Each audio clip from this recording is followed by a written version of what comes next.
प्रेरितों के काम अध्याय 5।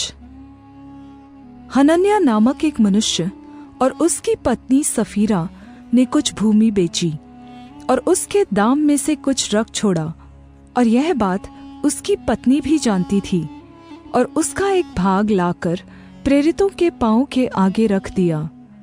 परंतु पतरस ने कहा, हे हनन्याह, शैतान ने तेरे मन में यह बात क्यों डाली है कि तू पवित्र आत्मा से झूठ बोले और भूमि के दाम में से कुछ रख छोड़े। जब तक वह तेरे पास रही, क्या तेरी न थी? और जब बिक गई तो उसकी कीमत क्या तेरे वश में न थी? तूने यह बात अपने मन में क्यों सोची? तूने मनुष्यों से नहीं परंतु परमेश्वर से झूठ बोला है। ये बातें सुनते ही हनन्याह गिर पड़ा और प्राण छोड़ दिए, और सब सुनने वालों पर बड़ा भय छा गया। फिर जवानों ने उठकर उसकी अर्थी बनाई और बाहर ले जाकर गाड़ दिया। लगभग 3 घंटे के बाद उसकी पत्नी जो कुछ हुआ था न जानकर भीतर आई। तब पतरस ने उससे कहा, मुझे बता, क्या तुमने वह भूमि इतने ही में बेची थी? उसने कहा, हाँ, इतने ही में। पतरस ने उससे कहा, यह क्या बात है कि तुम दोनों प्रभु के आत्मा की परीक्षा के लिए एक साथ सहमत हो गए। देख, तेरे पति के गाड़ने वाले द्वार ही पर खड़े हैं और तुझे भी बाहर ले जाएंगे। तब वह तुरंत उसके पांव पर गिर पड़ी और प्राण छोड़ दिए, और जवानों ने भीतर आकर उसे मरा पाया और बाहर ले जाकर उसके पति के पास गाड़ दिया। और सारी कलीसिया पर और इन बातों के सब सुनने वालों पर बड़ा भय छा गया। प्रेरितों के हाथों से बहुत चिन्ह और अद्भुत काम लोगों के बीच में दिखाए जाते थे, और वे सब एकचित होकर सुलैमान के ओसारे में इकट्ठे हुआ करते थे। परंतु औरों में से किसी को यह साहस न होता था कि उनमें जा मिले। फिर भी लोग उनकी बड़ाई करते थे, और विश्वास करने वाले बहुत सारे पुरुष और स्त्रियां प्रभु की कलीसिया में और भी अधिक आकर मिलते रहे। यहाँ तक कि लोग बीमारों को सड़कों पर ला लाकर खाटों और खटोलों पर लिटा देते थे कि जब पतरस आए तो उसकी छाया ही उनमें से किसी पर पड़ जाए। और यरूशलेम के आसपास के नगरों से भी बहुत लोग बीमारों और अशुद्ध आत्माओं के सताए हुओं को ला लाकर इकट्ठे होते थे, और सब अच्छे कर दिए जाते थे। तब महायाजक और उसके सब साथी जो सदूकियों के पंथ के थे ईर्ष्या से भर उठे और प्रेरितों को पकड़कर बंदीगृह में बंद कर दिया। परंतु रात को प्रभु के एक स्वर्गदूत ने बंदीगृह के द्वार खोलकर उन्हें बाहर लाकर कहा, जाओ, मंदिर में खड़े होकर इस जीवन की सब बातें लोगों को सुनाओ। वे यह सुनकर भोर होते ही मंदिर में जाकर उपदेश देने लगे। परंतु महायाजक और उसके साथियों ने आकर महासभा को और इस्राएलियों के सब प्राचीनों को इकट्ठा किया और बंदीगृह में कहला भेजा कि उन्हें लाए।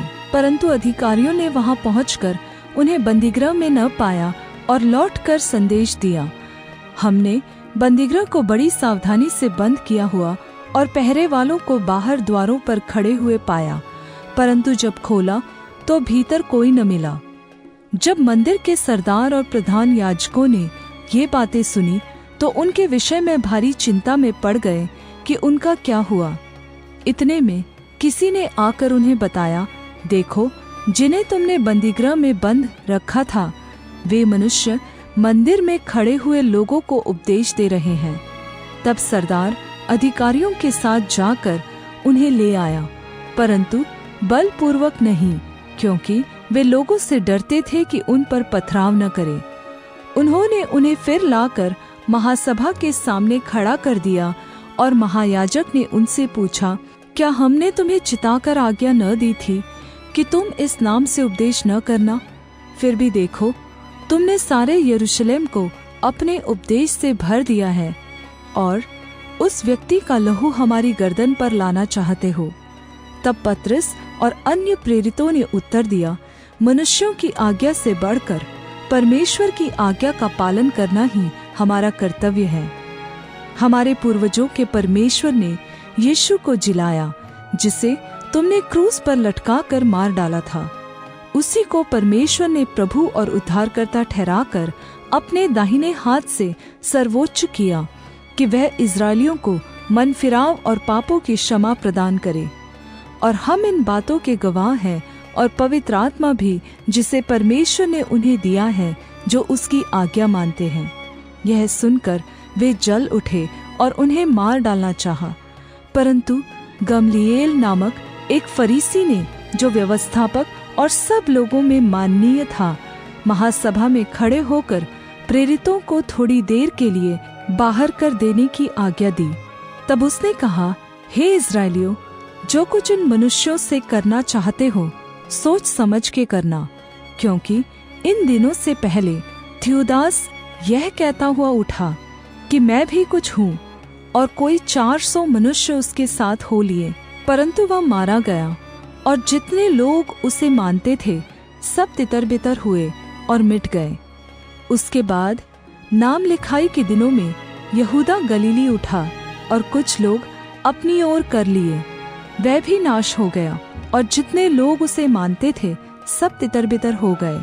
इसलिए अब मैं तुमसे कहता हूँ, इन मनुष्यों से दूर ही रहो और उनसे कुछ काम न रखो, क्योंकि यदि यह योजना या काम मनुष्यों की ओर से हो तब तो मिट जाएगा, परंतु यदि परमेश्वर की ओर से है तो तुम उन्हें कदापि मिटा न सकोगे। कहीं ऐसा न हो कि तुम परमेश्वर से भी लड़ने वाले ठहरो।